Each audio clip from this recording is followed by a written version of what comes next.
going to start with 3 chain, and then we're going to go straight into our pattern. So we're going to be working large to small this way round. So the largest stitches we've got to use are double treble, so it's just twice around the hook, through the stitch, yarn over through 2, yarn over through 2, yarn over through 2, and we're going to do 2 of those.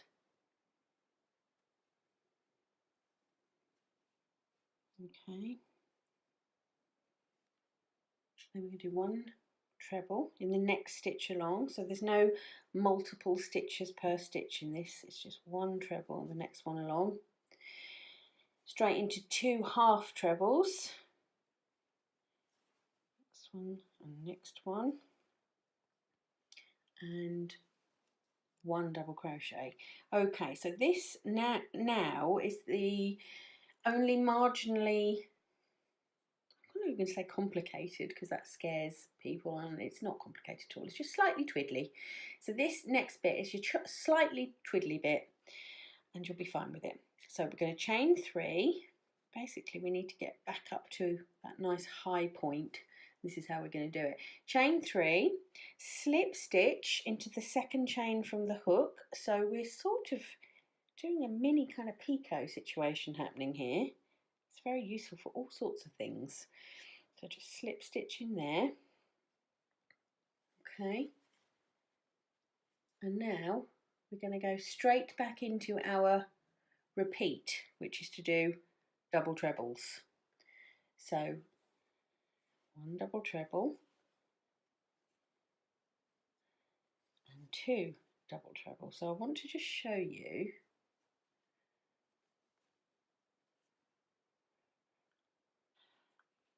one treble, 2 half trebles,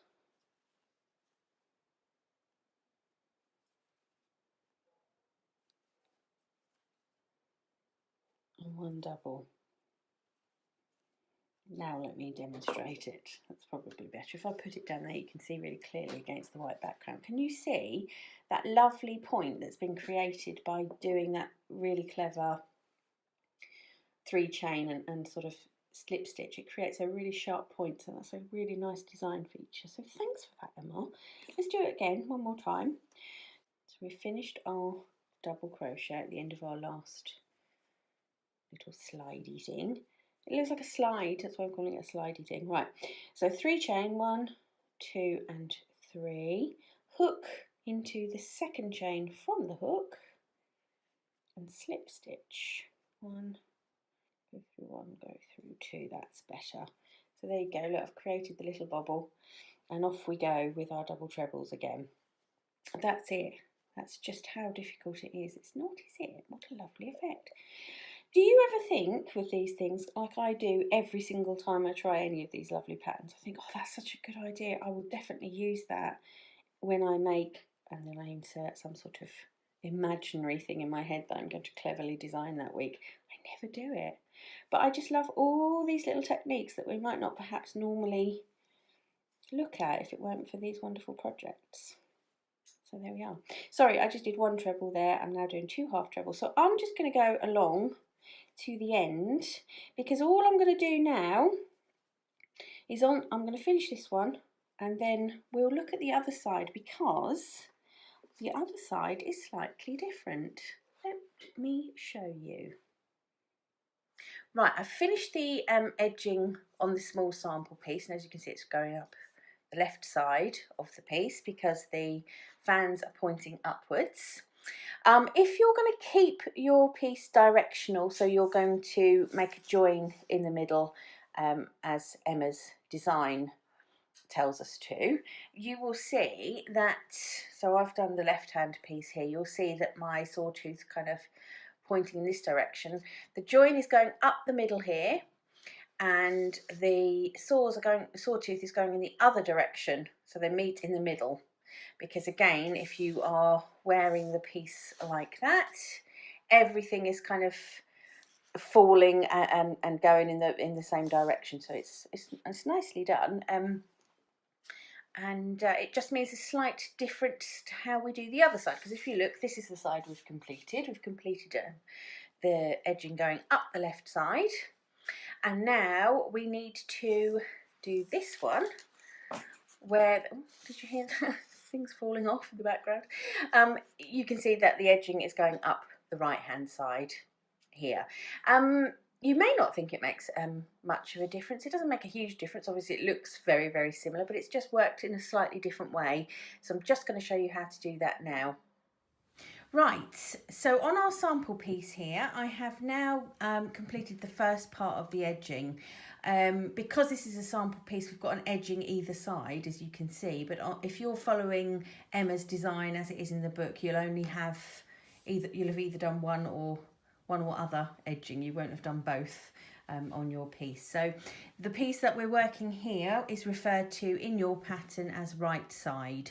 So on the right side, it's worked exactly the same way to this point as it is on the other side, which is to say you do your multiples of 6 stitches up the side, the multiples of 6 double crochet. So I've done 30 because I've done my 5 repeats. I've done 30 stitches up the side. The only difference being where your starting point is, because on this left side we started in the top left, but on the right side we start in the bottom right. Okay, it's the only difference. Everything else to this point is done exactly the same. So we've done our first row of double crochet, then we've done another double crochet row, treble crochet, and finally a double crochet. Those are all UK terms.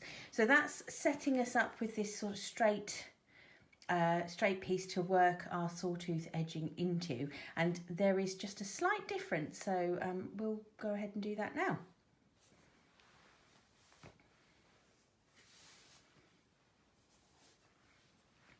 Okay, so on the other side we started with the tallest stitch. We started with the double trebles, but on this side we're starting the other way. We are starting with a just a normal double crochet. So sorry, I'm just doing my turning chain here. Yeah, so we're starting with a double crochet and then we're graduating up to the taller stitches. That is the main. Is my camera wobbling? I don't know, sorry. So we're starting, that's the difference. We're starting smaller and getting bigger. So we do 1 double crochet. The pattern of stitches is exactly the same. It's 1 double crochet, 2 half trebles, and again it's a 1-to-1 stitch ratio. We're not increasing stitches or anything like that, so it's just 1-to-1. So 1 double, 2 half treble, 1 treble,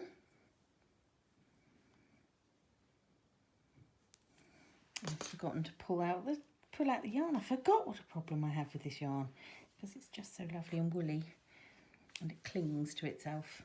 Okay, sorry, so I've done 1 double crochet, 2 half trebles, 1 treble, and we're now going to do 2 double trebles. Or again, 1-for-1 stitch ratio. Okay, so yarn around the hook twice, through the stitch, yarn, pull through, over and through 2, over and through 2, over and through 2.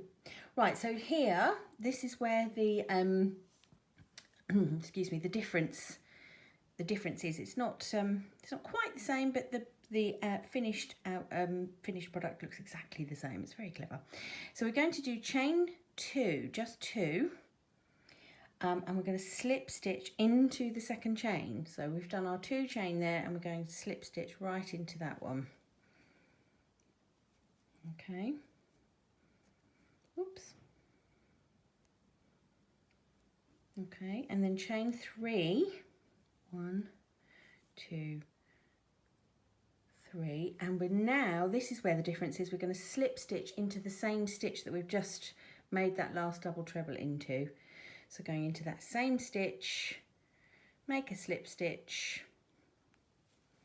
and that, if I take that out, is our first pattern repeat. Okay, so what that's done, doing that chain and slip stitching right down at the base, that's brought us right back down to where we need to be to start on a small stitch again, without kind of bending that pattern down. Okay, so we can now do 1 double crochet. And if I take my hook out, you'll see what I mean. That pattern remains, or that repeat remains unaffected, even though we've done a really short stitch all the way down here. Okay, so let's do it one more time. 1 double, 2 half trebles, UK terms. I know I say that a lot, but I can never remember if I've told you or not, so I'll just keep saying it. 2 half trebles, 1 treble, and then 2 doubles. So there's our first double treble. Our first double treble, our second double treble, and here comes the magic, the twiddly part. And I'll just yank at the yarn again. Okay, so 2 chain, slip stitch into the second chain. Ooh. Fumble, fumble. So that's a slip stitch. Oh dear. Oh, too splitty. Let me do it again.